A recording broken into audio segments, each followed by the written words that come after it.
Welcome, marketologists. Today we're going to talk about hashtags, and I've heard a lot about hashtags. And being that I am the resident fool when it comes to hashtags, I brought an expert on.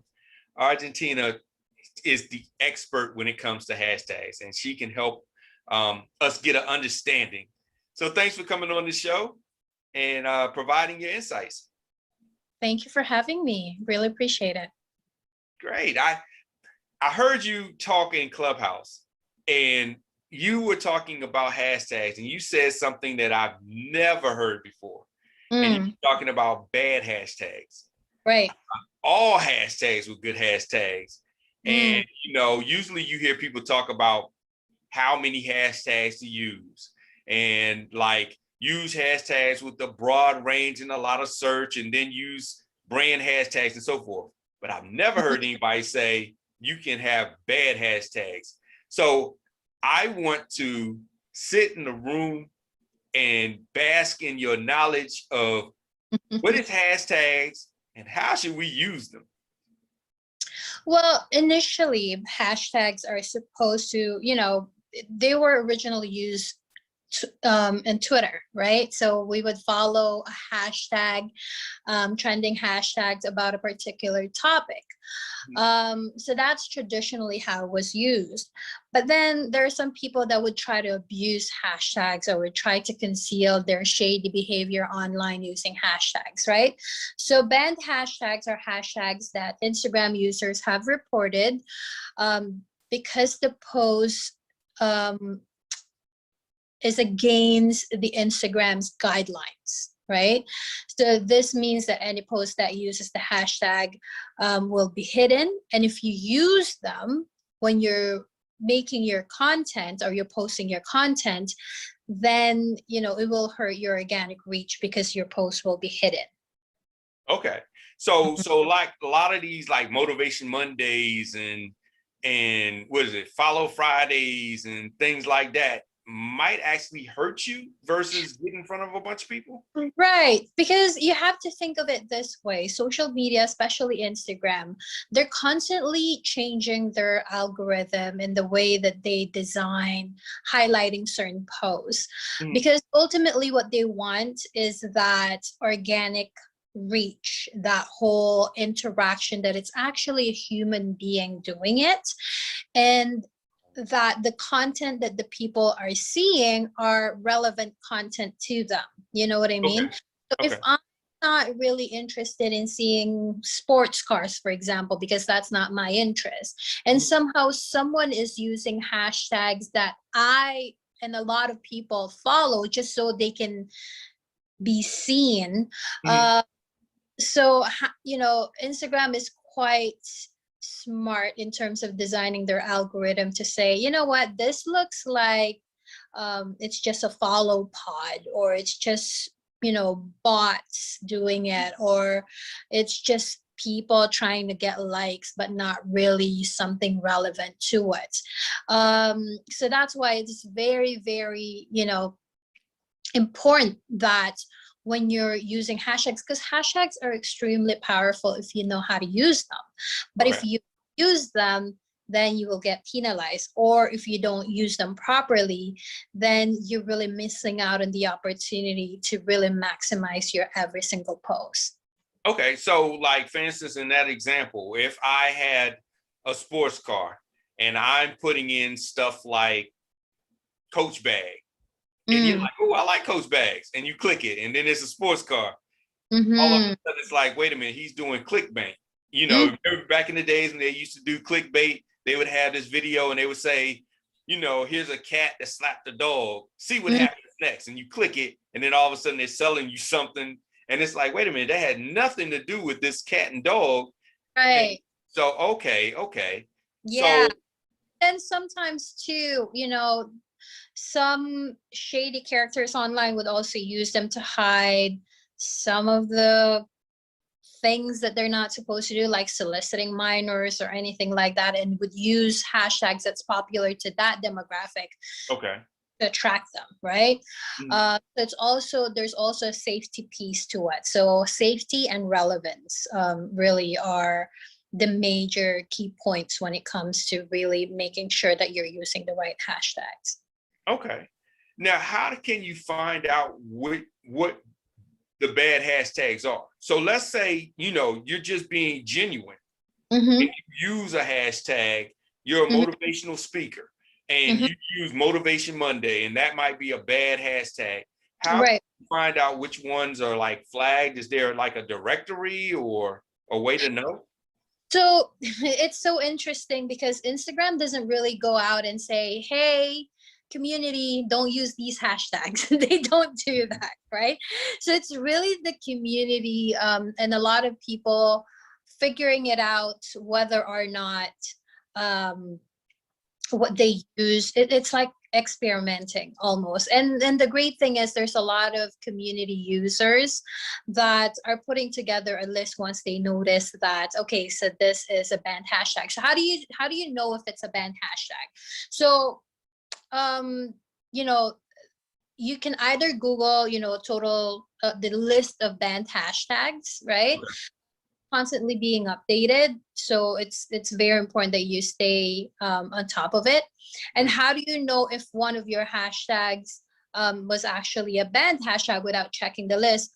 You'll see like the engagement is quite low or not at all, or even if you click on the hashtag that you used, look at the most recent post regarding that hashtag, and your post is not one of those recent posts, that means that it's been banned or you've been shadow banned because you've been using the wrong hashtags. Okay. Now, another thing. So how many hashtags did you use? I've heard 14, 30. So if you're doing it, let's say you're using just 14. And now it's like, out of those 14, how do you figure out which one? Do you just go each hashtag and say, oh, this one didn't work, or this, because your engagement is going to be low anyway. So how do you kind of analyze it and say, these are the ones that are just not working? Well, like what I said, looking at the list of banned hashtags and really doing a proper research when it comes to which hashtags you're going to be using is key, right?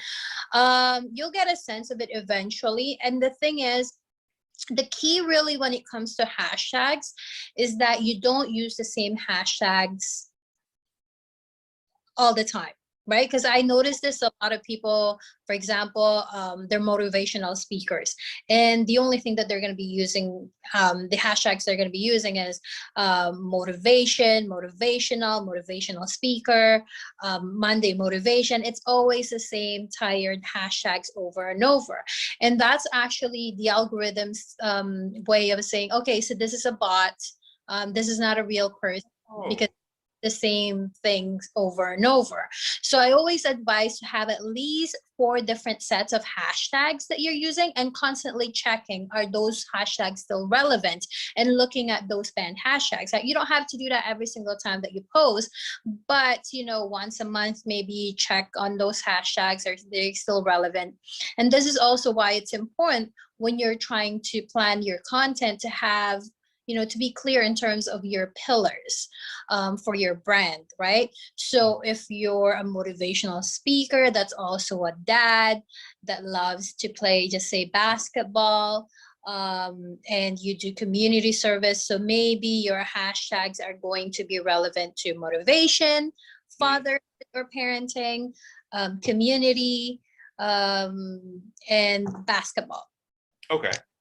And then create different sets of hashtags based on those topics. So every single time that you're posting something, you will have a list of, hashtag sets that you can then copy and paste on your post, right? So you don't have to necessarily every single time that you post constantly have to research, okay, what kind of hashtags do I use right now?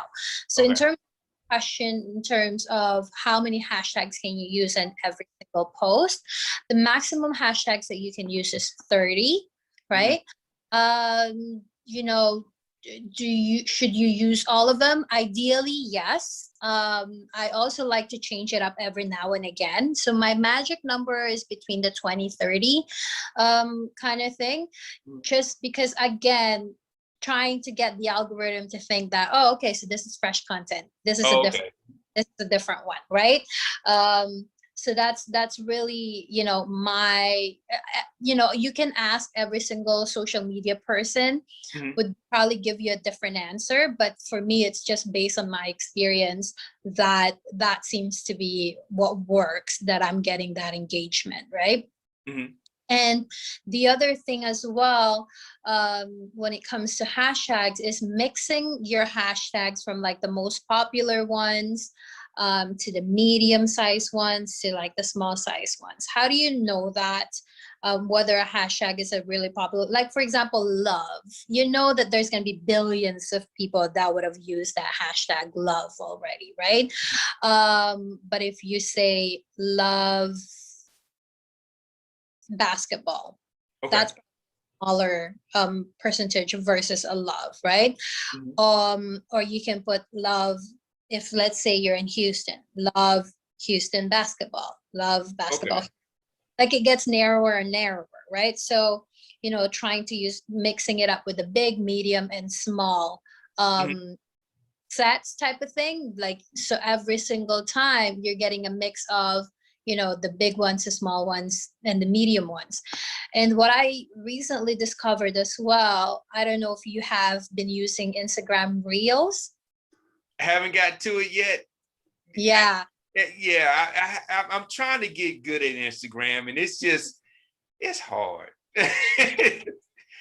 it's probably the most, when it comes to like social media platforms, I would say Instagram is the most features it has, and that's why there's lots to learn, because there's a different strategy when it comes to stories, there's a different strategy when it comes to posts, there's different strategy when it comes to hashtags, when it comes to your bio, like all of these things. And now just a few months ago, they introduced Reels, which is their answer to TikTok, because TikTok Yeah. is growing in popularity, right? And they don't want to lose a lot of their creators, so they made that option or that feature available in the platform. What I discovered when it comes to Instagram Reels is that the hashtag strategy is also different from your main post. Wow. I find that when you're using a mix of big and medium hashtags, Mhm. it seems to get better visibility. Okay. Okay. Uh, just because, and I feel that the reason for it is that there's not a lot of Reels content on the platform yet. And that's why you're one of the first ones to show up when you're using those more popular hashtags when it comes to the Reels. Okay. Uh, any sense? Yeah. Yeah. So, question in the SEO fashion. So, with SEO, if you're using long tail, it has a little bit of benefit to where you can have, let's say, Houston basketball, and it will be Houston basketball. It'll also be basketball, that type of thing. So it kind of can combine different words within that search. Mm-hmm. Does that work the same with hashtags? So if you were to say love Houston basketball, will it Mm-hmm. do love basketball and Houston basketball? Or is it just like exact match to where it's just love Houston basketball? Now you got to do another hashtag for Yeah. Houston basketball. Yep. Exactly. Exactly. You have to be specific, right? There's actually few websites that you can use, and even apps that you can use to figure out which hashtags would work. Like you can do hashtag search, right? So Okay. one is best hashtags. If you just Google best hashtag, you're going to go to that website. You basically put in a keyword that you would normally use in your post, and then it's going to give you a list of suggested hashtags based on that. Mm-hmm. The other one that I really like, although it's not paid, I think you can try to do a few times before it's going to ask you to pay, is called Ingrammar, Ingramer. Okay. uh, I find that one is a lot better, because they will actually rank it. So these are the large hashtags, and these are how many people Oh, okay. hashtag. these are the medium hashtags related to this, and then this is how many number of people are following this, and this is the most niche hashtag when it comes to this one, and then it tells you as well like how many people are following it, right? And then there are some scheduling apps that this as well. Later is one of them. Planoli is one, where they will actually even show you how the hashtags are performing. So the programs are getting better and better. It's just you just need to do your proper research. Okay. Now you were saying, and I love what you were doing with the 20 to 30 hashtags and mixing it up. That way there's no, I guess you would say, pattern that they can catch on to.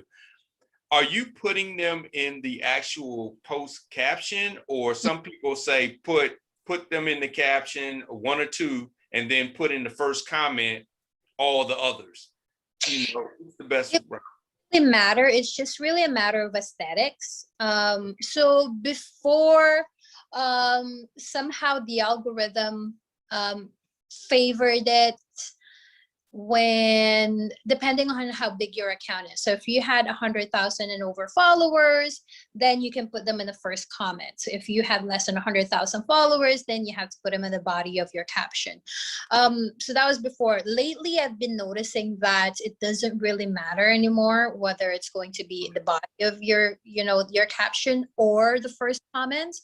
What really matters is the timing that you put. So if you decide that you don't like the aesthetics of the hashtags being part of your caption, and you decide to make it as your first comment, it's really a timing. So you need to do it like for the first 15-30 seconds that you created your post, because if you do it later than that, then somehow it doesn't it doesn't become part of that post anymore, if that makes. Yeah, so it counts more as a comment than as part of that post. So that's why I said having those hashtag sets is key, and putting them in your notes, or even creating like a shortcut in your keyboard in your phone, and just pressing it right away if you want to put them in your comment. Make sure that you don't forget it, right? Wow, you have to have an assistant. You're like, okay, we're about to hit post, go, because that's a short time frame. It is, and that's why I like the scheduling apps as well, like Planoli and Later, because you can actually, there's an option there to put your hashtags as first comment. So there's a specific feature in there that says, if you click on it, then the hashtags become first comments. Wow.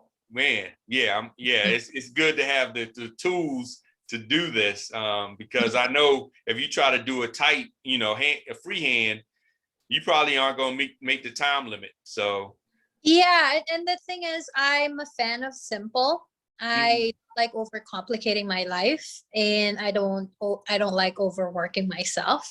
So I try to look for like hacks and simplifying things and what's the simplest way to do it, because I don't have time. Yeah. And I'm sure a lot of business owners, that's like one of their biggest frustration when it comes to social media, is it requires a lot of time. So when you can find a way to like simplify things, you do it, and that's what I do. I there's tons of strategies, and you can overwhelm yourself, and you can spend days, hours reading all of them, trying to like see how you're going to hack the system. But the only best system is figuring out what works for you and what's best for you, right? Because at the end of the day, it's not really the amount or the total number of followers that's going to dictate whether you are successful in your social media. It's the results. Are you getting the business? Are you getting the right type of people subscribing to you, and actually are becoming your ambassadors for your service, right? There's an old adage, I think it was, there's an influencer with 5 million followers on Instagram, and she couldn't even sell 100. she launched a business. She launched when she was ready to like monetize the following. She couldn't even manage to sell even 100 shirts, you know. Yeah. That's because there's not really a meaningful connection with your target audience. You know, they don't have that loyalty. They don't really, you know, they're just there maybe because they like the nice photo, but Yeah. in terms of them trying to want to support you. That's true. That is true. And a lot of people follow for different reasons. But at the end of the day, those that are, when you're in business, at the end of the day, those that actually become your clients and customers are the ones that actually do business with you, not just your follower numbers, those vanity numbers. And it's hard. When you're talking with businesses, a lot of them are so stuck on the vanity numbers. They're like, yeah, but I have to have 1 million followers. Mm-hmm. And, you know, and it's interesting because as a provider, you're like, I can get you those numbers, Mm-hmm. but let me recommend doing this strategy so you can get more sales. And you usually get them to say, yeah, but I really want the numbers. I want the followers. I want the vanity point. And some even say, I don't care how you get them. You can buy traffic. I don't really care how you get them. I just want the followers. And that's a hard conversation because at the end of the day or the end of the month, when the sales don't come in, then all of a sudden it's, hey, this isn't successful. We're not making sales. You're right. You know? Yeah. And I always tell my clients and you know, I don't work with clients that are obsessed with followers, right? I like working with clients that understand that when it comes to social media, it's, you know, you have to be social. You have to really build relationships with your target audience, right? So the whole point of the hashtags, the whole point of the post is for the right type of customer to see your content and for them to want to do business with you. Okay. That's really what the whole thing is about. So if a person is just posting content because they want to get 5,000 followers or 10,000 or 100,000 followers, then they're focusing on the wrong things, right? And that's why, you know, you're ranked when someone wants to work with you, you know, yes, okay, so they're going to look at the total number of followers, but with that is the engagement rate, right? Any of those followers are actually talking to you. You know, and you know, the more followers you have, the harder it is to get that engagement rate right where it needs to be, because realistically, how many people can you really have a quality interaction with when you have that many followers, right? So that's something that people need to think about, especially, you know, when you're a small business owner. You're busy managing your business, you're busy doing you're wearing all the hats. So you have to really think about in terms of when you're creating a social media strategy, in terms of what that would really look like in a realistic sense. That's true. And logistically managing the spammers and the trolls, that's a job by itself. I mean, that's a full 8 hours by itself. The trolls and the spammers and all of that, I don't really focus too much on them. If anything, you know what, keep posting, keep commenting, because if anything, you're bumping up my engagement rate. So what is it? All media is good media. So it's like, yeah, hey, keep on posting. Yeah. For me, I knock on wood, I've never received anything like that. Because maybe I'm not controversial enough. Wow. But yeah, I just you know, they commented. They're really exposing themselves more than anything. Yeah. Now, are there like certain types of hashtags you should always have? Like, for instance, your brand name or, you know, your industry. Are there certain types of hashtags that you're like, out of these hashtags, at least have this always? What would you recommend in that? If you're cultivating a brand, you know what I mean, and you're really trying to build, like, for example, for me, the name of my company is Gabe and Angel, which is the name of my kids. So most of my posts would have that. So if people are just discovering me and they want to see all the posts related to my content, even the people that I've done business with or have posted something about me, then they can track it using that hashtag, right? Okay. So that's really the only time that I would recommend maybe using that if you're building a campaign, a hashtag, right? So with my community work right now, actually, um, I'm starting a campaign to promote visibility and representation for my Filipino community. And we're doing a hashtag campaign called hashtag Filipinao.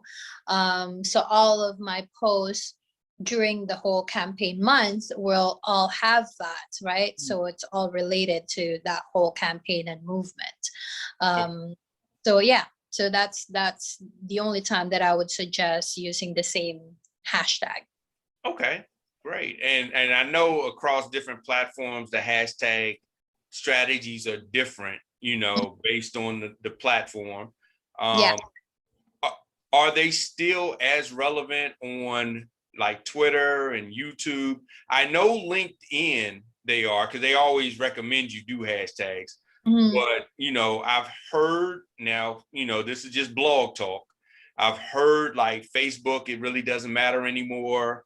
I've even heard YouTube, it doesn't even matter anymore. Now it's funny because I've also heard it's the only way that you're really going to rank. But I have to test it and see which one works for me. But I've heard both on that with YouTube. So do you know if hashtags like on the other platforms are as I know Facebook, it doesn't really matter. You're right. I have yet to hear somebody saying I'm searching something on Facebook, let me use a hashtag. It just doesn't exist, right? If anything, they would just go on Facebook group and ask somebody and say, hey, I'm looking for this, and then you get your answer, because that's what the whole thing is, right? Yeah. With YouTube, I have 11 subscribers on YouTube, so I may not be the right person to ask. Okay. Yeah. Comes to that.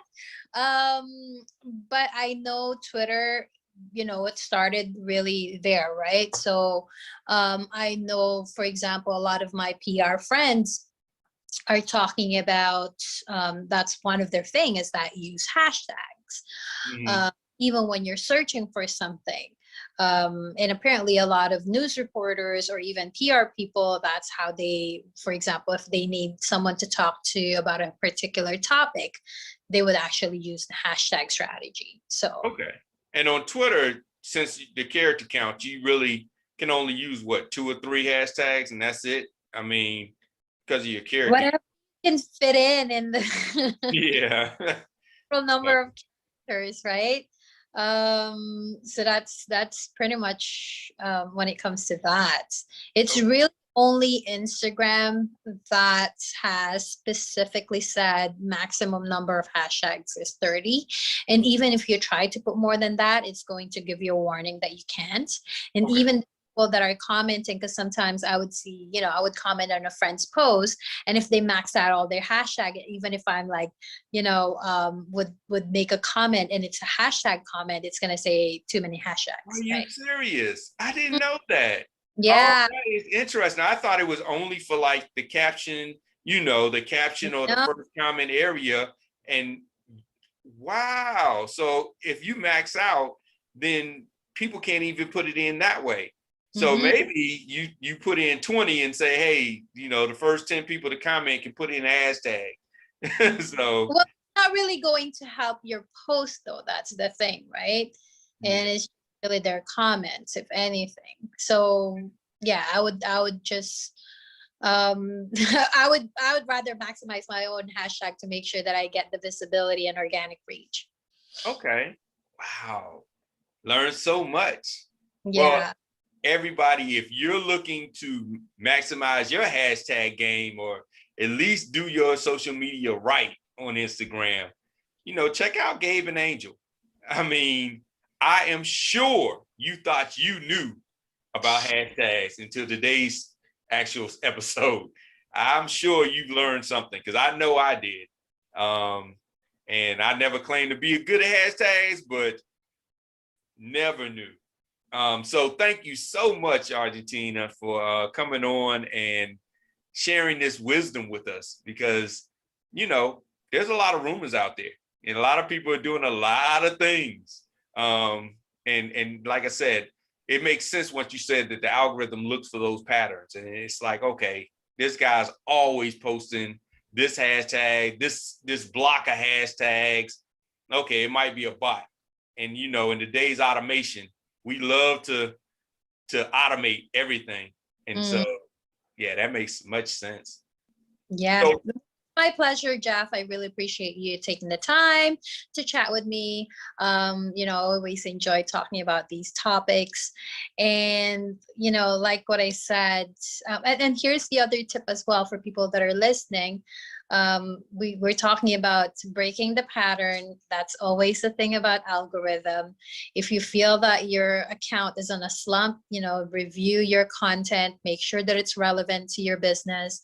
And the other thing as well that you can do is you can actually do a reset. So take a break from social media, because at the end of the day, especially Instagram and Facebook, the way that they design their algorithm is to want you to come back.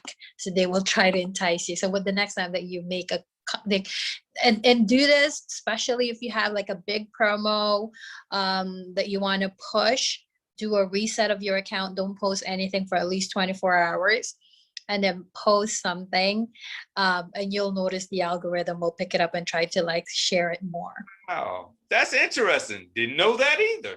I didn't know that. Yeah, I thought that when you stop posting, they say, okay, well, this person isn't important anymore. We're not going to promote his stuff. Yeah. So that makes sense on a business aspect. And I definitely can keep going on, but I know your time is limited, because I was about to ask you about, the algorithm saying X amount of people saw your material, but then you're like, I've talked to more people that said that they've seen it versus what they say that people have seen it. How are they doing that? Is that trickery? Is that, what's going on? They say 3 people saw your post, and then you talk to 5 people, say, oh, I loved your post. You're like, wait a minute, what's going on? Mm-hmm. Well, sometimes the system is not perfect either, right? Sometimes the analytics doesn't show you the real data, the real numbers. And sometimes too, you have to think of it that Instagram and Facebook, although they're free, they're still a business, right? At the end of the day, they want you to spend money in their platform. So spending money, meaning like boosting your post, again, if you're a business and you constantly want to promote your business, think of it like even spending $30 a month to boost posts or anything like that. So that's like $1 a day, right? Okay. You're at least on top of mind on your target audience. But before you do that, please don't waste your money. Make sure that your content is relevant, it's valuable, and that it converts. Because if you're just spending money on ads and you're wondering how come I'm not getting any client, it's because probably your content could use some tweaking. Because when people land on your page, they're probably confused as to what your business is even about and why they should support it. So before you even think about growth strategy, hashtag strategy, getting more followers, you really have to really look at what type of content are you creating, and is this the type of content that your target audience would want to see and that could resonate with them. Okay. Perfect advice. So everybody, I want y'all to follow Gabe and Angel on Instagram. Follow her on YouTube. Get her YouTube up. Follow her there. And also make sure you follow her on Clubhouse. She is in there just dropping bombs. I trolled you, because after you said that, I was like, I gotta get her on the show. And I was like, okay, here's her Instagram handle. Let me go ahead and message her there. And I usually don't get in people's DMs that often. And I was like, oh, I gotta talk about this. So I very much appreciate you coming on this show and sharing this, because this is going to help a lot of businesses. And if you don't want to do it yourself, this is somebody that can help you grow your business with hashtags and social media marketing, because it's more than just hashtag. That's just a component. So thank you so much.